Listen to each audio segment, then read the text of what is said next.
इस वीडियो को शुरू करने से पहले मैं आपको कुछ सवाल पूछना चाहता हूं कि किस प्रकार के डिसीजन मेकर है आप। क्या आप अपनी जिंदगी के बहुत ही महत्वपूर्ण डिसीजंस को हमेशा पीछे धकेलते जाते हैं, या फिर आपको डिसीजन लेने के लिए दूसरों की मदद की जरूरत पड़ती है, या फिर आप अपनी जिंदगी के फैसले खुद नहीं ले पाते, लोग आपके फैसले लेते हैं, या फिर डिसीजन लेने के बाद भी आप हमेशा एक डाउट में रहते हैं कि आपने जो डिसीजन लिया है वो सही है या गलत है। अगर इनमें से कोई भी बात आपको लागू पड़ती है तो समझ लीजिए कि आज का वीडियो आपके लिए बहुत ही महत्वपूर्ण है। नमस्कार दोस्तों, मैं आपका दोस्त, आपका साथी Chetan Chavda, motivational speaker and business coach. इस दुनिया में कोई भी ऐसा व्यक्ति नहीं है जिसने जिंदगी में हमेशा ही सही फैसले लिए हो। यह बहुत ही मुश्किल काम है, लेकिन दोस्तों इसका भी तो कोई साइंस होगा। आज इस वीडियो के माध्यम से मैं आपको 3 टिप्स देने वाला हूं और एक कंप्लीट प्रोसेस बताने वाला हूं, जिससे अगर आप अपनी जिंदगी में कोई भी महत्वपूर्ण डिसीजन लेना चाहते हैं तो बहुत आसान हो जाएगा अगर आप इस प्रोसेस को अप्लाई करते हैं। तो चलिए आइए देखते वो कौन सी 3 एडवाइस है और वो कौन सी प्रोसेस है जिससे जिंदगी में फैसला लेना बहुत आसान हो जाएगा। इस वीडियो को शुरू करने से पहले I would like to insist you a great application and that is Kuku FM. Kuku FM एक ऐसी एप्लीकेशन है जिसमें आप ऑनलाइन ऑडियो बुक्स को सुन सकते हैं। माय डियर फ्रेंड्स, यहाँ पे मोर देन 1000 प्लस आवर्स का ऑडियो कंटेंट अवेलेबल है। ये एक इंडियन एप्लीकेशन है, इसकी रेटिंग 4.2 के प्लस है, जो एक बहुत ही अच्छी बात है। और सबसे बड़ी बात यहाँ पे ये है कि आप अपनी रीजनल लैंग्वेज के अंदर बुक्स को सुन सकते हैं अपने टाइम पे, अपनी कन्वीनियंट के हिसाब से। तो यहाँ पे आपका टाइम भी बचेगा और बहुत ज़्यादा नॉलेज आप ले सकते हैं। अगर आप इस एप्लीकेशन के सब्सक्रिप्शन को लेना चाहते हैं तो वो बहुत ही सस्ता है, लेकिन अगर आप CC50 इस कोड को अप्लाई करेंगे तो पहले 250 यूजर्स के लिए इसमें भी 50% डिस्काउंट हो जाएगा। तो चलिए अपने वीडियो की तरफ आगे बढ़ते हैं। Tip number 1, never take any decision on the basis of emotions only. जिंदगी में कोई भी फैसला सिर्फ और सिर्फ इमोशनल होकर ना लें। देखिए, डिसीजन मेकिंग एक लॉजिकल प्रोसेस है जो आपके लेफ्ट ब्रेन में होती है।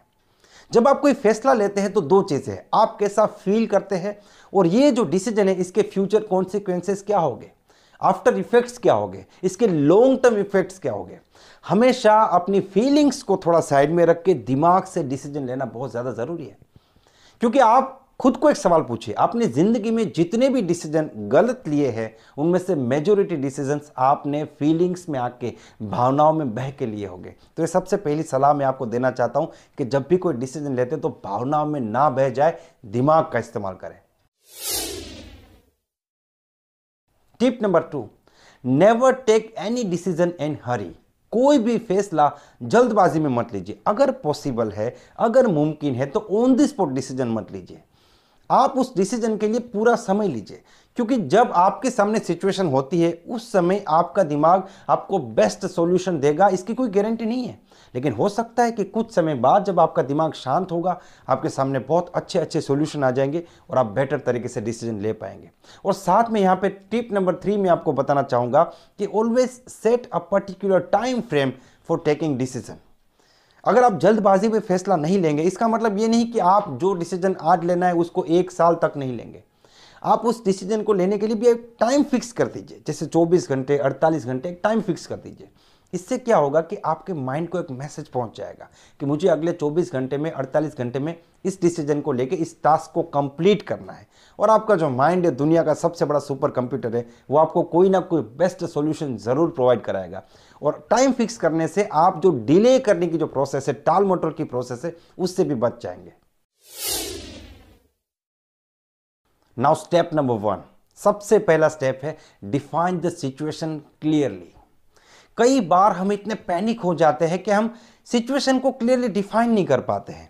जैसे कि जो डिसीजन लेना है उसमें क्या डिसीजन लेना है, क्या नुकसान हो सकता है, क्या फायदा हो सकता है, और दोनों एक्सट्रीम एंड्स को देखना बहुत ज़्यादा ज़रूरी है कि ये जो डिसीजन हम ले रहे हैं उसमें सबसे ज़्यादा नुकसान क्या हो सकता है। अगर ये डिसीजन हमारा बिल्कुल गलत हुआ तो इसमें ज़्यादा से ज़्यादा नुकसान क्या हो सकता है, और ये डिसीजन अगर सही रहा तो ज़्यादा से ज़्यादा बेनिफिट क्या हो सकता है।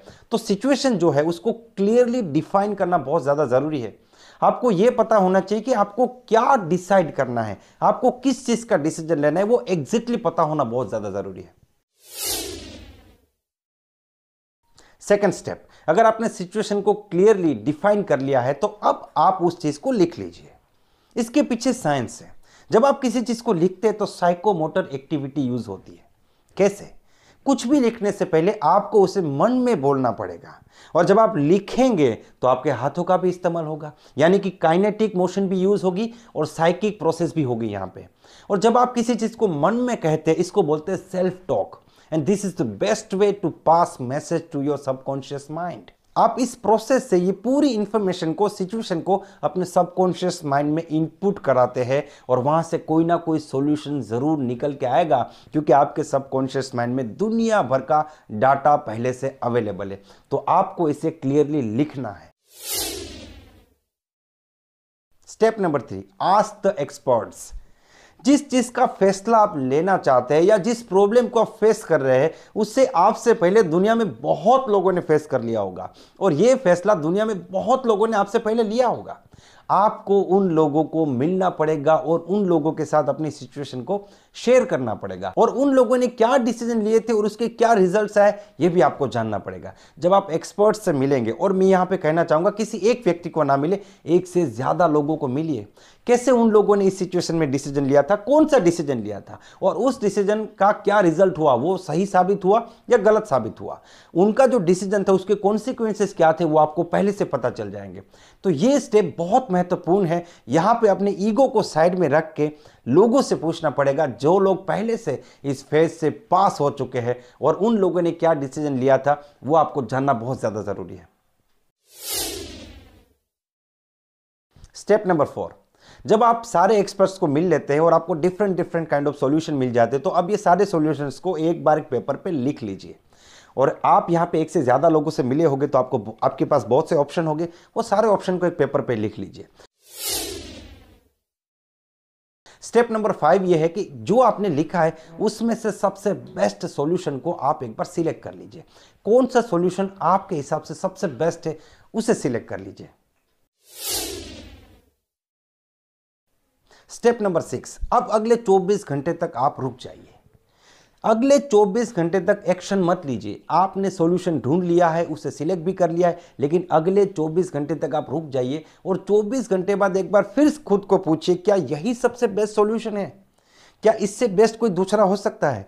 अगर इससे बेस्ट कोई दूसरा होता तो शायद आपके दिमाग में 24 घंटे में और भी कोई विचार आ सकता है, लेकिन 24 घंटे बाद भी अगर आपको लगता है this is the best decision, यही सबसे बेस्ट सॉल्यूशन है, तो फिर आप उसे सिलेक्ट कीजिए। And step number 6, take action. फैसला लेने के बाद जो काम करने का फैसला लिया है उसको करना शुरू कर दीजिए, सिर्फ फैसला लेके बैठ मत जाइए। तो दोस्तों, ये वो 6 स्टेप प्रोसेस थी जिससे आप कोई भी डिसीजन ले सकते हैं, और अपनी जिंदगी में कभी भी डिसीजन लेने से आप पीछे नहीं हटेंगे, बल्कि मैं तो मानता हूं कि ये एक बहुत मजेदार प्रोसेस हो जाएगी अगर आप इस पूरी प्रोसेस को अप्लाई करेंगे। और साथ ही में मैं आप सबको ये भी कहना चाहता हूं कि आप अपनी जिंदगी का जो सबसे महत्वपूर्ण डिसीजन है, जिसे आप नहीं ले पाते, उसमें इस प्रोसेस को एक बार अप्लाई करके देखिए, और आपको क्या रिजल्ट मिलता है वो इस कमेंट बॉक्स में जाके मुझे फीडबैक में जरूर बताइएगा। दोस्तों, मैं उम्मीद करता हूं ये वीडियो आपको पसंद आया है। अगर ये वीडियो आपको पसंद आया तो आप इसे लाइक कर सकते हैं, चैनल को सब्सक्राइब कर सकते हैं, और इस वीडियो को मैक्सिमम लोगों को शेयर कीजिए। Wish you all the best, be the best.